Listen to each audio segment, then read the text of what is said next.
too. Excited? Always.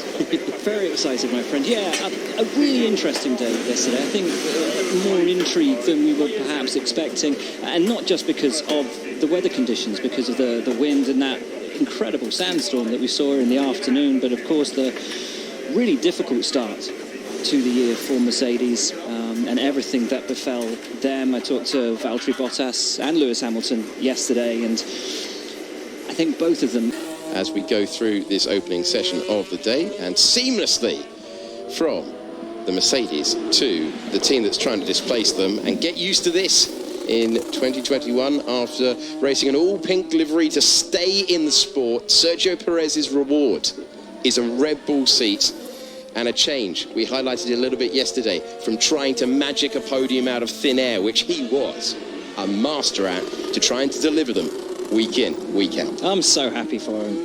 You know, he really, truly deserves this opportunity, this chance. And I'm sure he's going to grab it with both hands. It's going to be fascinating. But of course, you know, the pressure will be on from the outset and the expectation will be there from the outset. But how long will it take him to really properly get his feet under the desk and really get acclimatized and acquainted with the team and how it works? And that is something you've got to take into consideration for all the drivers who've changed teams this year, and there are many of them, but particularly when you're stepping up into a team that expects from the outset that you will be competing for podiums and the race win. To get your head switched into that, and an entirely new team, and entirely new surroundings, it's no easy task. If he does manage to find himself on that pace from the outset, it'll be no small accomplishment. Just looking down into the Red Bull garage, he is in the car all day. Max Verstappen yesterday, top of the timing page, most mileage of anyone. Strong start for Red Bull. Yeah, what was it, 139? 129? 29, 39? It was 29. Well, 29. It was a lot. It was a lot of kilometres logged. And here's the interesting thing down at Red Bull, talking to some of the guys from the team last night as we were leaving the track. Normally on day one of the tests, they're already sort of talking about expectations and, oh, is it a little bit under where we thought we'd be or over? And there's none of that after yesterday, despite the consistency, despite the pace, the reliability. You would expect them to be, you know, a little bit cocksure, chests puffed out. None of it. Absolutely none of it.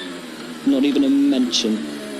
Just heads down, get the job done. They have been there before, haven't they? And they are desperate to try and wrestle Mercedes' grip off the constructors' championship trophy. And this man is going to be key if they're going to do that. Massively. This man himself, we can go and check in for the first time today. That wasn't an acceptable racing manoeuvre. I think we can agree on that, because the stewards agreed on that. Absolutely. No doubt about that. Funnily enough, in exactly the same part of the racetrack, the Fernando Alonso said, you always have to leave a space. You always have to leave it a space. Every time. Exactly. All of the time. You have to leave it a space. So he's now saying that he's going to temper the driving style.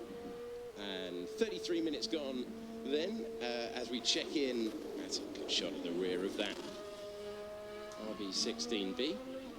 Sparks flying out of the back. You know what you know what's missing on that Red Bull? Go on. No rake. No aero rake. Which, yeah, true. Absolutely true. The only car that's just gone straight out. Carried on. Straight on with the programme this morning. Clearly happy. Get out, get on it. I like that. That just looks right, doesn't it? Sergio Perez in a Red Bull. It's like it was always meant to be. Getting his opportunity across the line, the one career race win, the 10 podiums, which of course came here at the outer loop. He was always a bit of a Bahrain specialist, wasn't he? He got podiums here for Force India. Would have had a podium in this configuration of circuit if it hadn't been for the engine level. Yeah, exactly. Racing, I always really respected that. It's not the tightest lap, this, for Sergio Perez, off the racing line, and a couple of... It gives you a different perspective. Before we go trackside, though, I want to say a big thank you to everyone who comes back to the pits. Sparks flying